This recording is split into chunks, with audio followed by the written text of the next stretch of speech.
Long time ago in wishes often came true there lived a king with his pretty daughter.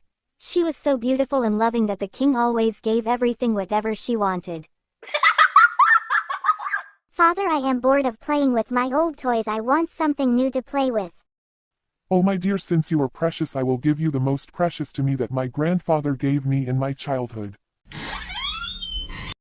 The king opened his golden safe and took shining golden ball. Take this ball, it will shine as bright as the sun under the sky, but this is a very precious, don't lose it. Thank you, Father, you are the best father in the world. The princess started playing in the garden. As the ball rolled down, she ran behind it everywhere. Suddenly there came an ugly frog. Go away, you dirty frog. I saw you from the bushes and I'm astonished with your beauty. Would you allow me to be your friend and play with you?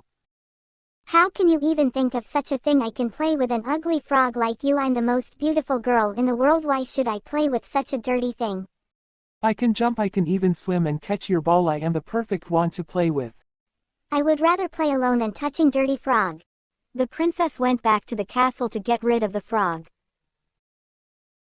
The next day she came to play with the ball. She chose a lonely spot under an old tree near. How calm and pleasing this place is that frog can't find me here. She started to play with she threw it up and caught it again. While doing so the ball shined in sunlight.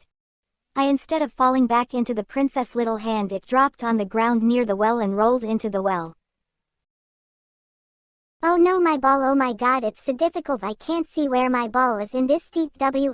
She wept as if she could never be comforted. In the midst of her weeping she heard a voice. What ails you, king's daughter? She looked to see where the voice came from. Oh, is that you, ugly frog? I weep because my golden ball fall in the well. Never mind, I can help you, but what will you give me in return? Whatever you like, dear frog, any of my clothes, my pearls and jewels, or even the crown that I wear. I don't need your pearls or jewels or your crown. But if you would be my friend and have me to you our companion and playfellow, and let me sit by you at the table and eat from your plate and drink from your cup and sleep in your little bef. If you would promise me all this, then I will dive below into the water and find your golden ball. The princess got frustrated after hearing Ugly Frog's long list of wishes, but to get her golden ball back she decided to behave patiently with the frog. Oh yes, I'm a promising whatever you want if you get it back. As soon as the frog heard the promise he sank down out of sight. After a while he came to the surface again. And he threw it on the glass. The princess was overjoyed to see her pretty play again, and she picked it up and ran away with it. Stop, take me with you. But it was of no use.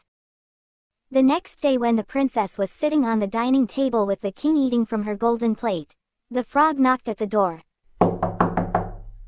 The princess got up and ran to see who it could be. When she opened the door, there was a little frog. You dirty creature! How dare you come to my doorstep? She shut the door hastily and went back to her seat. The king noticed how quickly her heart was beating. My child, what are you afraid of? Is there a giant standing at the door?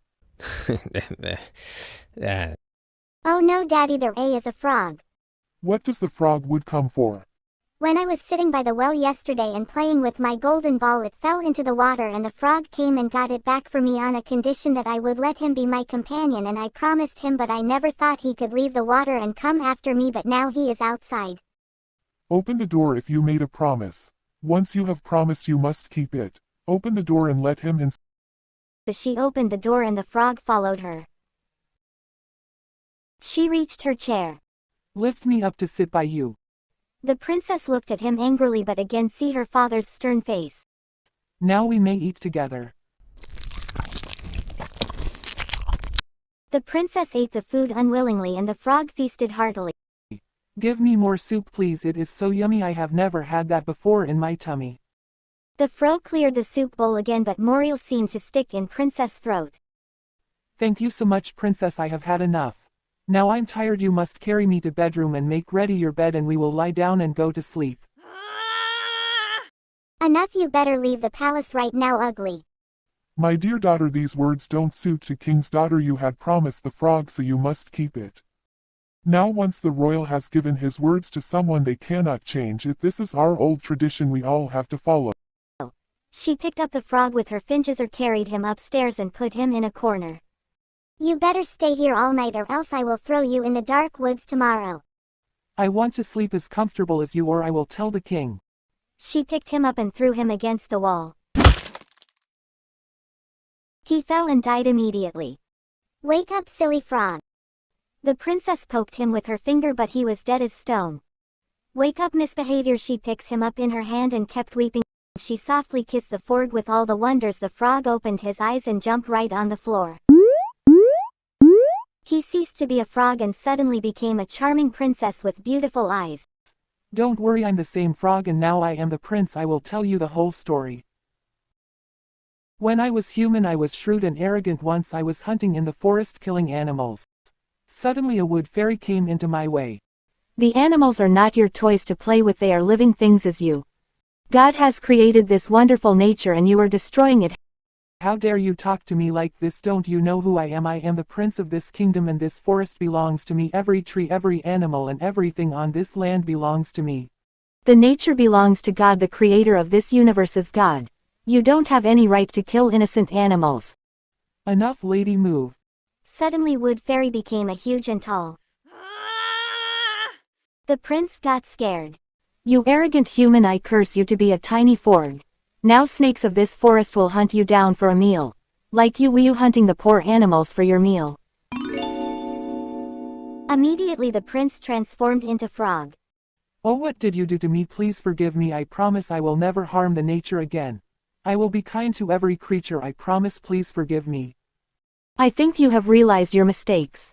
I will give you a counter spell. You must search for a princess who respects the poor creatures and convince her to be kind to you. If you succeed to change one human's nature, only then you will become the prince again. The princess felt ashamed of being so unkind. Don't be sad, beautiful princess. Now promise me you will not treat anyone disrespectfully. You will be kind to everyone. Yes, I will, prince. Oh, that's great. Since you have decided to remain kind-hearted, can I ask for a favor? There's anything you wish. You are the most beautiful girl I have ever met. I'm in love with you.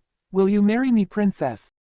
Without hesitation, the beautiful princess said yes to the charming princess. With her father's consent, they got married.